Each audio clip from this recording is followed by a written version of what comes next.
Hello and good morning friends, this is Rajiv Mishra. मैं हूं राजीव मिश्रा, आपका मित्र और आपका शुभचिंतक।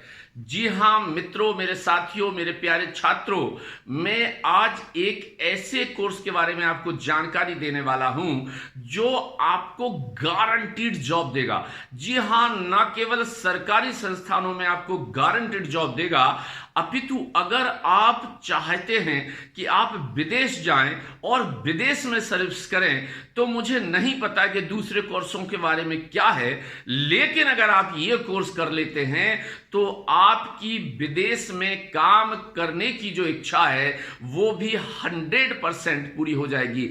आप विदेश जाएंगे और डॉलर्स में, येन में, या आप जो है किसी भी अन्य विदेशी मुद्रा में अपनी आय अर्जित करेंगे। जी हां मित्रों, ऐसे कोर्स के बारे में आपको आज मैं बताना चाहता हूं जो आपको विदेश में नौकरी बहुत आसानी से दे देगा। और अगर आप शासकीय संस्थानों में या शासकीय सेवा करना चाहते हैं तो उसमें भी ये कोर्स आपको गारंटेड नौकरी देगा, क्योंकि एक ऐसा कोर्स है जो आपको योग्य बनाता है काम करने के लिए, कर्मठ बनाता है आपको। जी हां, मैं बात कर रहा हूं औद्योगिक प्रशिक्षण केंद्रों में चलने वाले आईटीआई के प्रशिक्षणों की। जी मित्रों, मैं आपको बता देना चाहता हूं कि विदेशों में आईटीआई प्रशिक्षित व्यक्तियों की बहुत ज्यादा मांग है। और आपको यह भी बताना चाहता हूं कि अगर आप अरब देशों में जाएंगे तो आपको दीनार में आपको वेतन मिलेगा।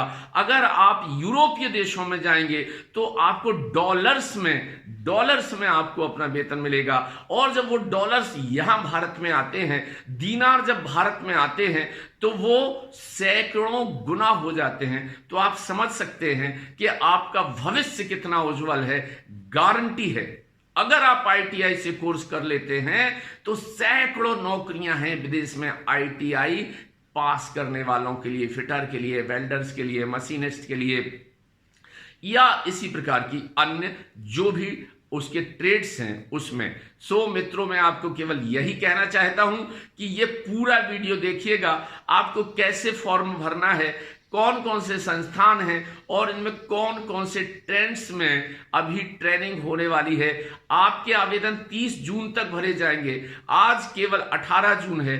ऑनलाइन आवेदन भरा जाएगा, ऑनलाइन फीस भरी जाएगी। तो देखिएगा पूरा प्रक्रिया, कैसे आपको आवेदन भरना है, और भरिए ये आवेदन और उड़ जाइए विदेश की यात्रा पर नौकरी के लिए। All the best. देखिए, पूरा वीडियो देखते जाइएगा जो आपके लिए बहुत जरूरी है। अगर आपने इस वीडियो को बीच में छोड़ दिया तो हो सकता है कि आप कुछ ऐसी चीज गंवा दें, ऐसी जानकारी प्राप्त ना कर पाएं जो आपके लिए बहुत जरूरी है। ऑल द बेस्ट मित्रों, मध्य प्रदेश स्थित शासकीय आईटीआई में संचालित एनसीवीटी या एससीवीटी के पाठ्यक्रमों में प्रवेश हेतु अभ्यर्थी को कौशल विकास संचालनालय मध्य प्रदेश, राज्य कौशल विकास एवं रोजगार निर्माण बोर्ड की वेबसाइट www.dsd.mp.gov.in पर जाना है। प्रवेश टैब के अंतर्गत प्रवेश रजिस्ट्रेशन 2023 पर क्लिक करना है। तो चलते हैं, ये देखिएगा, ये हमारा वो पेज खुला हुआ है, कौशल विकास संचालनालय का ये पेज है। आप देखिएगा सबसे ऊपर यही लिखा हुआ है, और उसके नीचे थोड़ा हम इनलार्ज करके देखते हैं, लिखा है प्रवेश। ये देखिएगा प्रवेश लिखा है, और प्रवेश पर हमें क्लिक करना है। इसी प्रवेश पर हमें क्लिक करना है। तो हमने जब इस प्रवेश पर क्लिक किया तो एक दूसरा पेज खुल जाएगा। दूसरा पेज जो खुलेगा वो आगे चल के हम देखते हैं कौन सा पेज है। तो इस पे जो पेज खुला है उस पर हमें प्रवेश रजिस्ट्रेशन क्लिक करने पर, हम वो जो प्रवेश रजिस्ट्रेशन दिख रहा था उस पर हमने क्लिक किया तो एक होम पेज खुलेगा, और उस होम पेज में अभ्यर्थी को रजिस्टर करें बटन पर क्लिक करना है। रजिस्टर करें बटन, ये देखिएगा, यहाँ क्लिक करना है। ये जो तीर का निशान है ये बता रहा है कैंडिडेट रजिस्टर हेयर, रजिस्टर करें कैंडिडेट, यहाँ पर रजिस्टर करें तो यहाँ पर हम क्लिक कर देंगे। चूँकि आप पहले से रजिस्टर्ड कैंडिडेट नहीं हैं इसलिए आप लॉगिन नहीं कर सकते। जब आप रजिस्टर्ड हो जाएंगे तो आपको एक आईडी मिलेगा, रजिस्ट्रेशन नंबर मिलेगा और एक पासवर्ड मिलेगा। उसके बाद आपकी लॉगिन की व्यवस्था हो जाएगी। तब तक के लिए आपको केवल रजिस्टर हेयर पर क्लिक करना है। और जब आपने रजिस्टर हेयर पर क्लिक किया तो फिर देखिएगा एक नया पेज खुल के सामने आएगा। रजिस्टर करें बटन पर क्लिक करने पर रजिस्ट्रेशन पेज खुलेगा, जहां अभ्यर्थी को क्या क्या भरना है। अपना नाम भरना है, अपने पिता का नाम, अपनी माता का नाम और उसके बाद अपनी जन्म की तारीख दिए गए कैलेंडर में से चुनना है। फिर अपना मोबाइल नंबर और ईमेल आईडी दिए गए बॉक्स में दर्ज करने के ओटीपी भेजें बटन पर क्लिक कर देगा। ओटीपी आपके मोबाइल और ईमेल पर प्राप्त हो जाएगा, जिसे दिए गए बॉक्स में दर्ज कर सबमिट बटन पर क्लिक करना है। आप देखिएगा, इसे थोड़ा इनलार्ज करके देखते हैं। ये देखिएगा कैंडिडेट्स नाम या आवेदक का नाम, फादर्स नेम दोनों में भरिएगा आप। हिंदी में अपना हिंदी नाम सही कर लें। ये देखो लिखा है, यदि आपका नाम हिंदी में सही नहीं आ रहा है तो कृपया एडिट लिंक को क्लिक करें और अपना हिंदी नाम सही कर लें। सही हिंदी लिखने के लिए गूगल ट्रांसलेट google.com पर छानगति.com का प्रयोग करें। ये इंग्लिश में पहले आप नाम भरिएगा अपना, बाएं तरफ कैंडिडेट्स नेम, फिर फादर्स नेम, फिर मदर्स नेम, फिर date of birth. Date of birth भरने के लिए सीधी नहीं भरेगी। ये डेट ऑफ बर्थ वाले कॉलम में एक जो काला निशान दिख रहा है इस पर आपको क्लिक करना होगा। जब इस पर आप क्लिक करेंगे तो एक कैलेंडर खुल जाएगा। उस कैलेंडर में से आप अपना नाम, जो आप अपनी डेट ऑफ बर्थ चुन लीजिएगा। सबसे पहले वर्ष चुनना पड़ेगा, फिर आपको मंथ चुनना पड़ेगा और फिर आपको अपना जो है डेट चुनना पड़ेगी। उसके बाद मोबाइल नंबर आप भरिएगा और मोबाइल नंबर भरने के बाद आप सेंड ओटीपी पर क्लिक कर दीजिएगा। जब आपने सेंड ओटीपी पर क्लिक कर दिया तो आप ईमेल भरिएगा और ईमेल के सामने जो ब्लैक कॉलम में वाइट से लिखा है सेंड ओटीपी, तो आपके इस पर क्लिक करने से ईमेल पर भी आपका ओटीपी आ जाएगा। अब ये आपने अपनी जानकारी पूरी भर दी। उसके बाद नीचे है सबमिट बटन। ये जानकारी आपको सबमिट करने के लिए सबमिट बटन पर क्लिक करना है। तो मित्रों, इस सबमिट बटन पर आप क्लिक कर दीजिएगा और फिर देखें हम कि आगे हमें इसमें क्या भरना है, क्या मिलना है। अब अगला पेज आता है। इस पेज में सीधा उन्होंने देखिए बड़ा अच्छे ढंग से समझाया है, बड़े अच्छे ढंग से उन्होंने लिखा हुआ है। पंजीकरण पेज के सबमिट बटन पर क्लिक करने पर, ऊपर आपने सबमिट बटन पर क्लिक किया है तो वो कह रहे हैं सबमिट बटन पर क्लिक करने पर आपको सूचना प्राप्त होगी, जिसमें आपको बताया जाएगा कि आपका पंजीकरण सफलतापूर्वक हो गया है। साथ ही आपका पंजीकरण संख्या और पासवर्ड दर्शाया जाएगा और वो ये भी बताएंगे कि आपकी पंजीकरण संख्या क्या है और आपका पासवर्ड क्या है।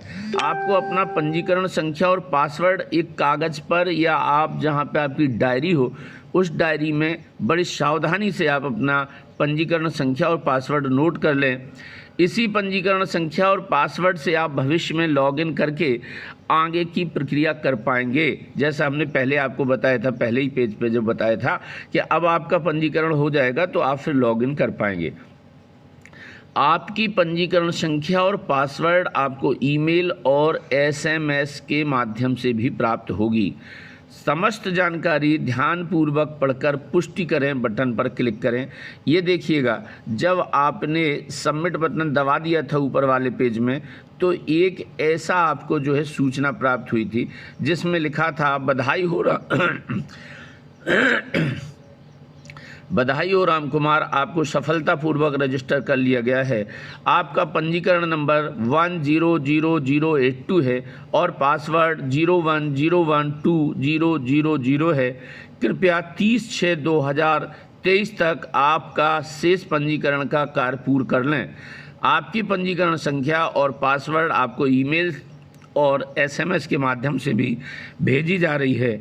कृपया अपना पासवर्ड किसी के साथ साझा न करें। अब ये सूचना आपको मिल गई, आपका पासवर्ड और आपका आईडी आपको मिल गया है, पंजीकरण संख्या आपको मिल गई है, तो आप इससे संतुष्ट हैं तो कृपया कन्फर्म बटन या पुष्टि करें बटन पर क्लिक कर दीजिएगा।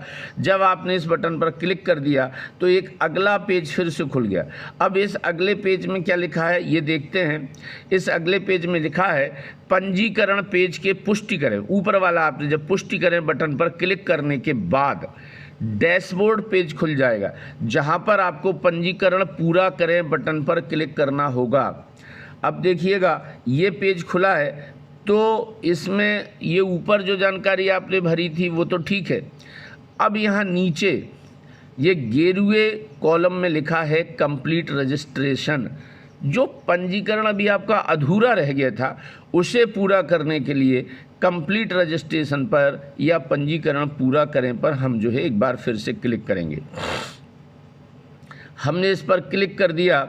पंजीकरण पूरा करें बटन पर क्लिक करने पर एक नया पेज खुलेगा जहां पर अन्य विवरण भरना है। अब जो भी विवरण हो इसमें जो बचा हुआ है आपका विवरण वो भरना है।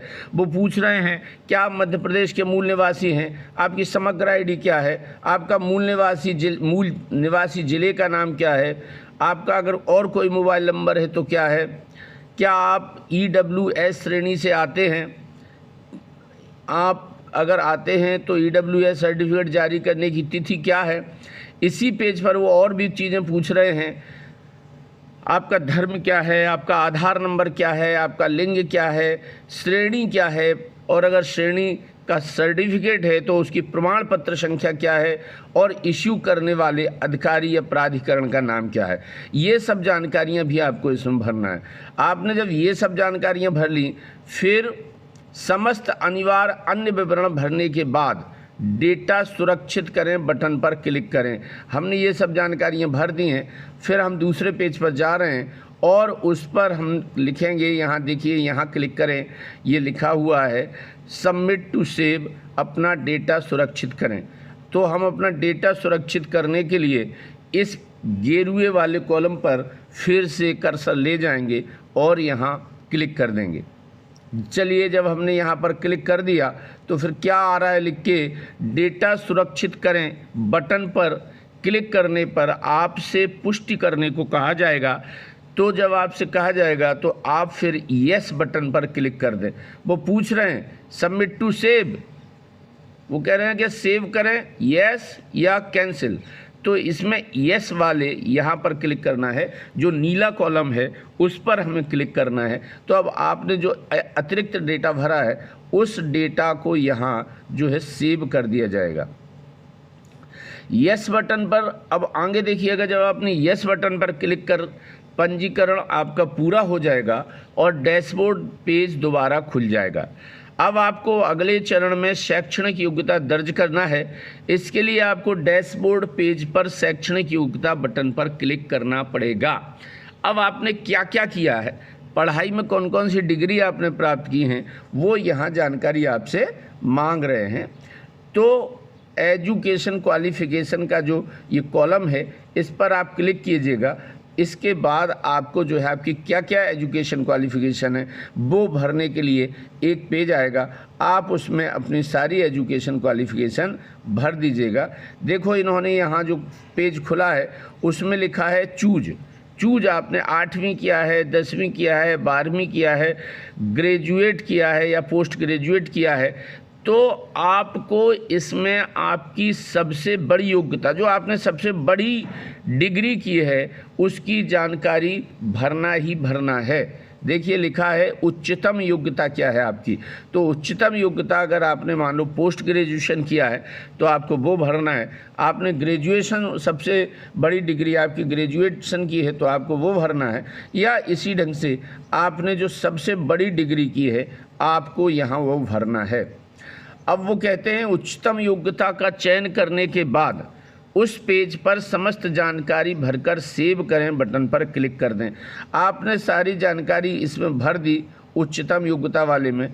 अब देखिएगा इन्होंने एमपी बोर्ड से 10वीं किया था तो इन्होंने भरा हुआ है, रोल नंबर भरा है, पासिंग ईयर कब पास किया, कौन से साल में, अंक कितने, कौन सा प्रणाली थी, परसेंट थी या जो भी प्रणाली रही हो, मार्क्स ऑफ 10, वो सब इन्होंने जो है इसमें भर दिया है। और ये सब भरने के बाद आप देखिएगा ये सब इन्होंने यहाँ पर भर दिया है। ये देखिएगा 800 में से इनके 456 नंबर 10वीं के एमपी बोर्ड में आए हैं, तो ये 57% भी इन्होंने भर दिया।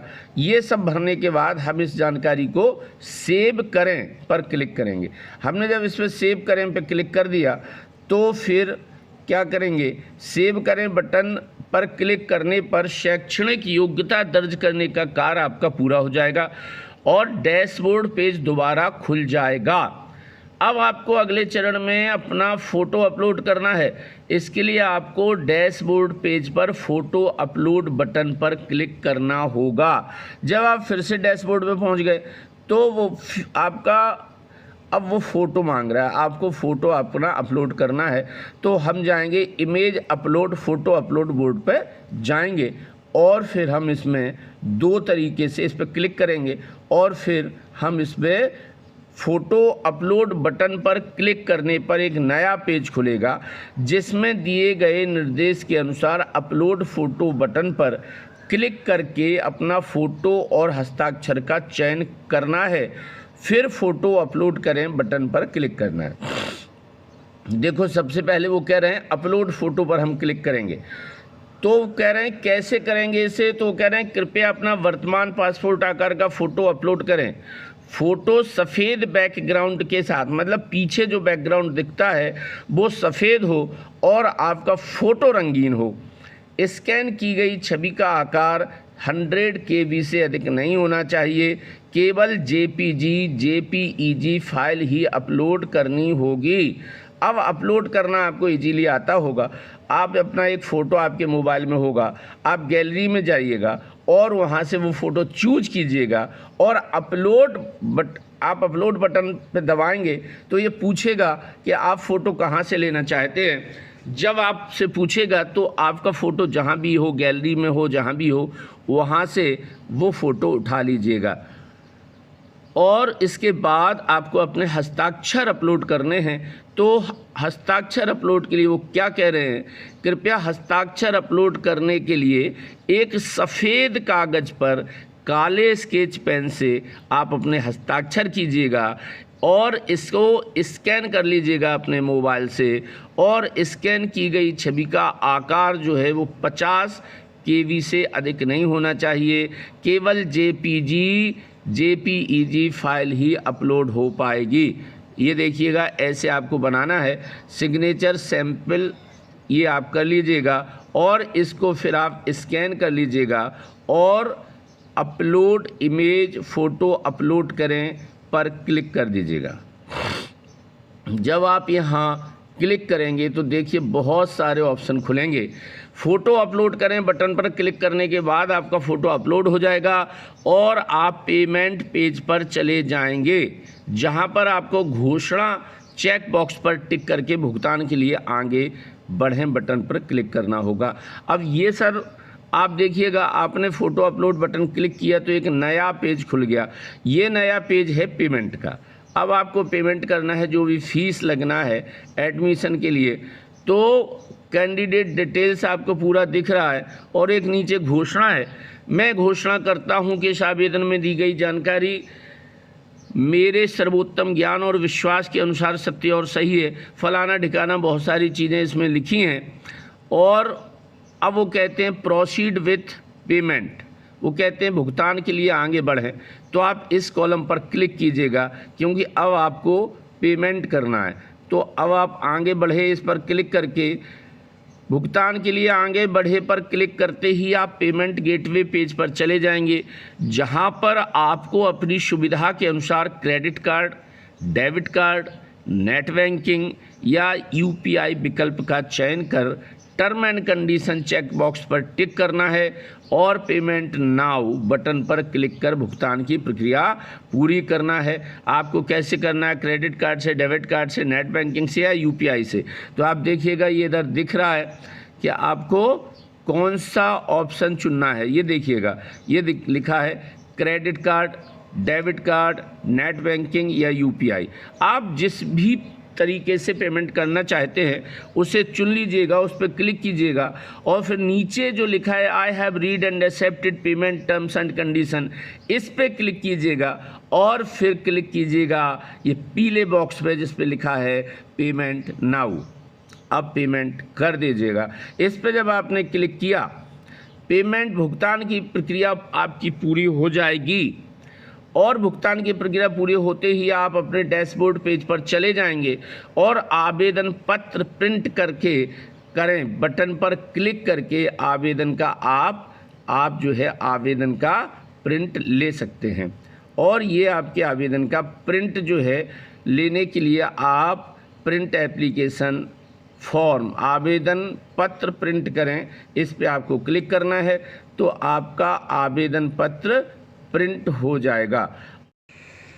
मित्रों, अगर हम ये बात करें कि किस कौन कौन प्रकार से ट्रेड्स जो है आईटीआई में या औद्योगिक प्रशिक्षण संस्थानों में चल रहे हैं, तो सामान्यतः मेरे सामने एक उदाहरण है संभागीय औद्योगिक प्रशिक्षण संस्थान ग्वालियर का। इसमें हम आपको बताते हैं कि कितने प्रकार के ट्रेंड्स चल रहे हैं, कितने प्रकार की शाखाएं हैं जिनमें आप ट्रेनिंग ले सकते हैं। तो देखते जाइए। पहला है computer operator and programming assistant, दृष्टिबाधित के लिए 12 पद हैं। Computer operator and programming assistant के 96 पद और हैं। इसी तरह ड्रॉट्समैन है, ड्रेस मेकिंग है, इलेक्ट्रीशियन है, इलेक्ट्रॉनिक्स मैकेनिक है, फैशन डिजाइनिंग एंड टेक्नोलॉजी है, फिटर है, फाउंड्रीमैन है, information communication technology system maintenance है, मशीनिस्ट है, मशीनिस्ट ट्रैक्टर है, मशीनिस्ट डीजल है, मशीनिस्ट मोटर व्हीकल है, ऑफिस असिस्टेंट कम कंप्यूटर ऑपरेटर की ट्रेनिंग भी होती है, सीविंग टेक्नोलॉजी की ट्रेनिंग होती है, स्टेनोग्राफर एंड सेक्रेटरीट असिस्टेंट की इंग्लिश में ट्रेनिंग होती है, इंग्लिश वालों की। इसी प्रकार stenographer and secretariat assistant Hindi वालों की भी ट्रेनिंग होती है। टर्नर है, वेल्डर है, फिटर होता है, सर्वेयर है, ड्रॉट्समैन है, refrigeration and air conditioning technicians की भी ट्रेनिंग होती है और refrigeration and air conditioner technician की भी ट्रेनिंग इसमें होती है। मित्रों, तो फिर अब आपको इंतज़ार किस बात का है, www.dsd.mp.gov.in पर जाइए और अपने सुनहरे भविष्य के लिए किसी भी आईटीआई अर्थात औद्योगिक प्रशिक्षण संस्थान में आप एडमिशन ले लीजिएगा, जिससे आपका भविष्य सुनिश्चित और सुखद हो जाएगा। इस चीज़ की गारंटी है।